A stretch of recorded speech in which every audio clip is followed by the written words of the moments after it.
Let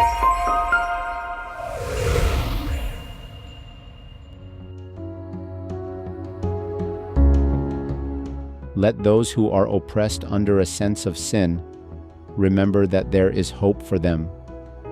The salvation of the human race has ever been the object of the counsels of heaven. The covenant of mercy was made before the foundation of the world. It has existed from all eternity and is called the everlasting covenant, so surely as there never was a time when God was not, so surely there never was a moment when it was not the delight of the eternal mind to manifest His grace to humanity. Hello everyone, kita akan mulai seri pelajaran baru yang berjudul The Covenant. Arti kata covenant adalah perjanjian, dan perjanjian ini adalah perjanjian berdasarkan persetujuan bersama antara paling kurang 2 orang atau 2 kelompok. Di Alkitab kita temukan 2 macam covenant, the Old Covenant dan the New Covenant, covenant yang lama dan covenant yang baru. The Old Covenant, nama lainnya adalah the First Covenant atau covenant pertama. Sementara the New Covenant adalah the Second Covenant atau covenant kedua. Di dalam pelajaran ini, kita hanya akan mempelajari perbedaan antara kedua covenant ini sesuai dengan apa yang diajarkan di dalam Alkitab. Di dalam pelajaran-pelajaran berikutnya, kita akan melihat lebih dalam lagi arti dan makna kedua covenant ini dan melihat apa hubungannya dengan keselamatan kita masing-masing. Judul pelajaran ini adalah The Two Ministries. Arti kata ministry adalah pelayanan. Untuk minister ialah untuk melayani dengan tujuan untuk memenuhi kebutuhan orang lain. Dalam konteks pelajaran ini, untuk minister ialah untuk memenuhi kebutuhan manusia berdosa untuk diselamatkan dari dosa-dosanya sehingga orang itu tidak berdosa lagi. Dan untuk tidak berdosa lagi ialah untuk tidak melanggar hukum Tuhan lagi. Kita tahu bahwa yang akan masuk melewati pintu gerbang surga nanti adalah mereka yang tidak melanggar hukum Tuhan, tetapi yang melakukan hukum Tuhan.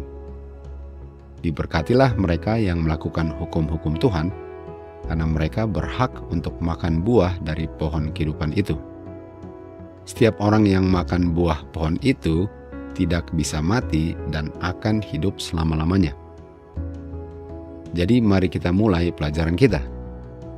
Kita baca di buku 2 Korintus pasal 3. Di ayat 2 dikatakan, kehidupan umat Tuhan adalah surat yang dibaca oleh setiap orang, yang mana tulisan suratnya ditulis di dalam hati. Apa yang ditulis di dalam hati diungkapkan dalam kehidupan sehari-hari. Kehidupan umat Tuhan adalah surat yang hidup, yang dapat dibaca oleh setiap orang yang melihat kehidupannya.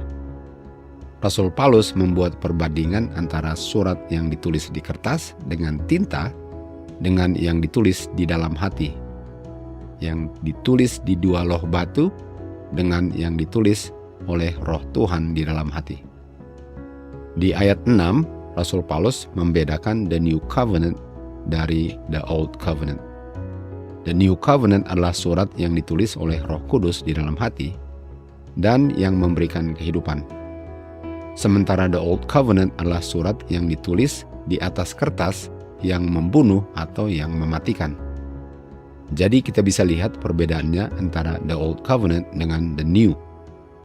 The Old Covenant adalah the ministration of death yang ditulis di 2 loh batu. Lawannya daripada the ministration of death adalah the ministration of life atau spirit.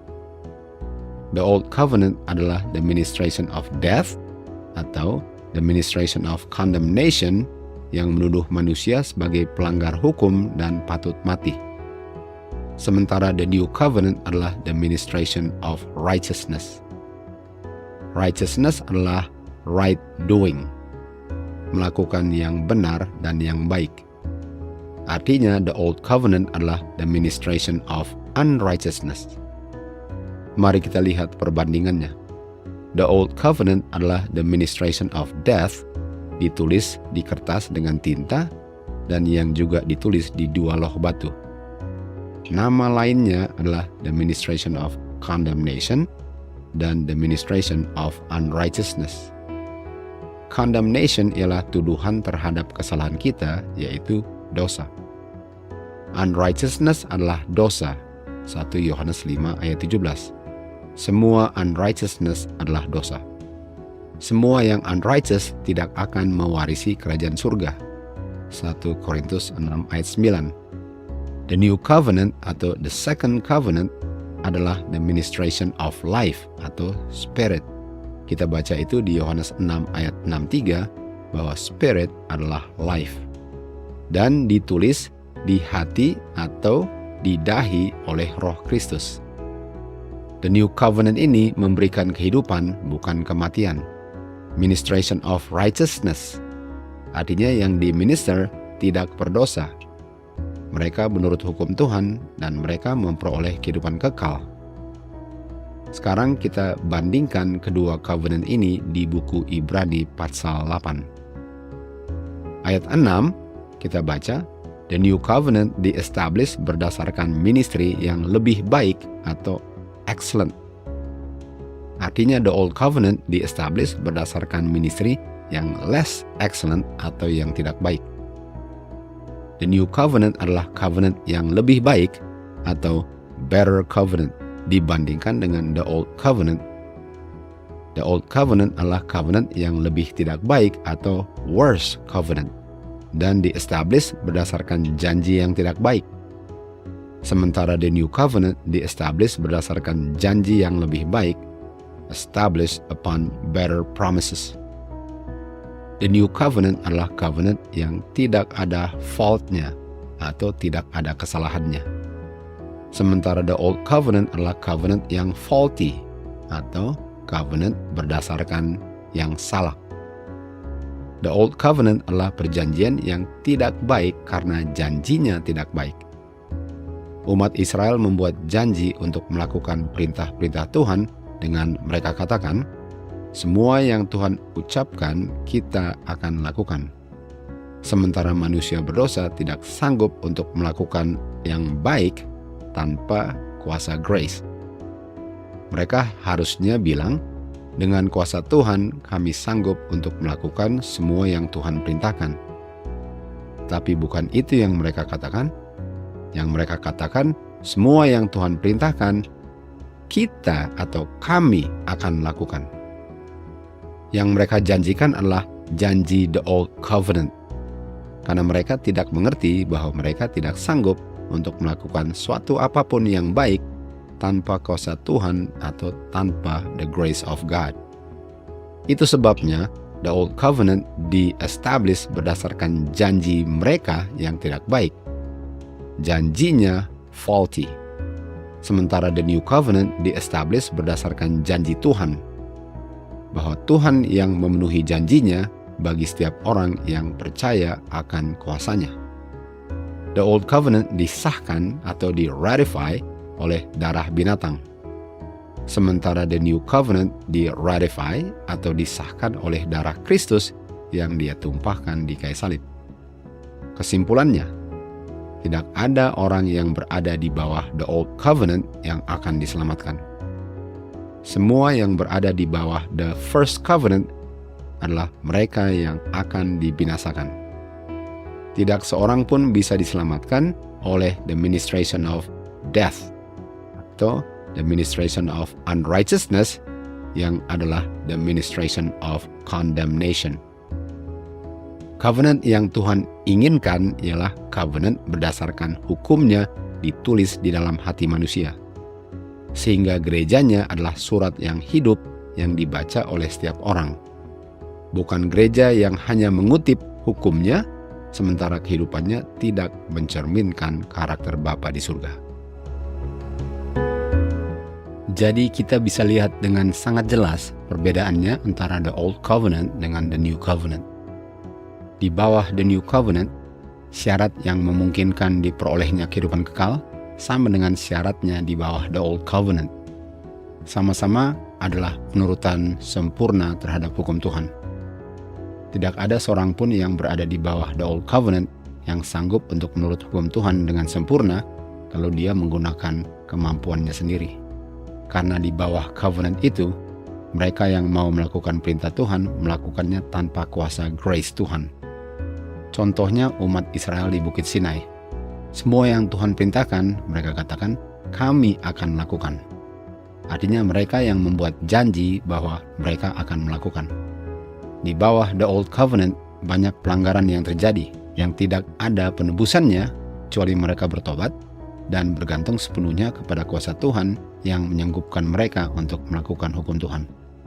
Di bawah the New Covenant, covenant yang lebih baik daripada the Old Covenant, Kristus melalui rohnya yang bekerja di dalam manusia untuk menghasilkan penurutan yang sempurna jikalau kita percaya janjinya. Kehidupan kita adalah pengungkapan apa yang dikerjakan di dalam hati kita oleh Kristus melalui rohnya. Tanpa Kristus, kita tidak sanggup untuk berbuat apa-apa yang berkenan di hadapan Bapa. Tapi melalui kuasa grace-nya, segala sesuatu dapat kita lakukan jikalau kita percaya. Contohnya Petrus. Dia berjalan di atas air karena dia percaya kuasa firman kata come yang Kristus ucapkan kepada dia. Firman Tuhan atau grace adalah kuasanya yang menyanggupkan kita untuk melakukan jikalau kita percaya. Tanpa iman kepada firman kuasanya, mustahil bagi Petrus untuk berjalan di atas air. Waktu umat Israel mengatakan semua yang Tuhan ucapkan kami akan lakukan, itu sama dengan Petrus berjalan di atas air dengan kemampuannya sendiri. Itu adalah satu kemustahilan. Ini adalah contoh the Old Covenant. Tuhan tidak membuat covenant dengan dirinya sendiri, karena covenant artinya perjanjian antara dua pihak. Dia membuatnya dengan manusia berdosa yang membutuhkannya. Waktu Tuhan membuat perjanjian atau covenant, yang menentukan apakah covenant itu old atau new adalah pihak manusianya. Jawaban pihak manusialah yang akan menentukan covenantnya old atau new. Umat Israel membuat old covenant karena mereka membuat janjinya untuk menurut. New Covenant adalah perjanjian manusia akan janjinya Tuhan yang akan memenuhi janjinya sendiri. Tentu saja jikalau manusianya percaya dan melakukan semua yang Tuhan instruksikan dengan kuasa grace-nya Tuhan. Itu sebabnya tidak ada seorang pun yang dapat diselamatkan di bawah the ministration of death atau condemnation atau unrighteousness. The New Covenant adalah perjanjian Tuhan kepada kita bahwa dialah yang akan memenuhi janjinya jikalau kita percaya. Stay tune untuk pelajaran-pelajaran selanjutnya yang akan menjelaskan lebih dalam lagi topik ini. Percayalah janjinya, karena kita sendiri tidak mempunyai kuasa untuk memenuhi janjinya Tuhan. To God be the glory. Under the new covenant, the conditions by which eternal life may be gained are the same as under the old. Perfect obedience. Under the old covenant, there were many offenses of a daring, presumptuous character, for which there was no atonement specified by law. In the new and better covenant, Christ has fulfilled the law for the transgressors of law, if they receive him by faith as a personal Savior. As many as received him, to them gave he power to become the sons of God.